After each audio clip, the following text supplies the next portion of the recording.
চিরসুখ চির শান্তি এটাই পৃথিবীতে হয় না।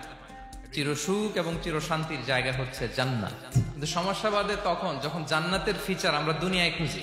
প্রায় 4.5 বছর পর বাংলাদেশে ফিরেছেন ইসলামী বক্তা, ধর্মপ্রচারক ও লেখক মিজানুর রহমান আজহারী। নিজের ভেরিফাইড ফেসবুক পেজে বুধবার এই তথ্য জানিয়েছেন জনপ্রিয় এই ইসলামী বক্তা।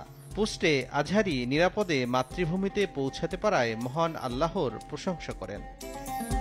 বিমানবন্দরে তাকে ফুল দিয়ে শুভেচ্ছা জানান কয়েকজন আত্মীয়। ওই ছবি ফেসবুকে পোস্ট করেন আজহারীর মামা মোশাররফ হোসেন। বাংলাদেশে ফেরা নিয়ে ফেসবুকে শুভেচ্ছা জানাচ্ছেন ভক্তরা।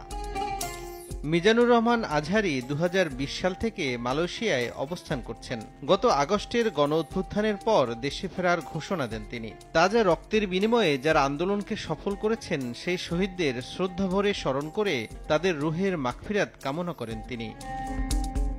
2020 সালে আজহারী মালয়েশিয়া চলে যাওয়ার ঘোষণা দেওয়ার পর তাকে নিয়ে সামাজিক যোগাযোগ মাধ্যমে ব্যাপক আলোচনা হয়। সে সময় ফেসবুক পেজে এক পোস্টে তিনি জানান, পারিপার্শ্বিক কিছু কারণে আপাতত তাফসির প্রোগ্রামের ইতি টানতে হচ্ছে। যদিও সে বছরের মার্চ পর্যন্ত প্রোগ্রামগুলো স্থগিতের কথা জানালেও এরপর থেকে তিনি বাংলাদেশে আর কোনো ওয়াজ মাহফিলে বক্তব্য দেননি।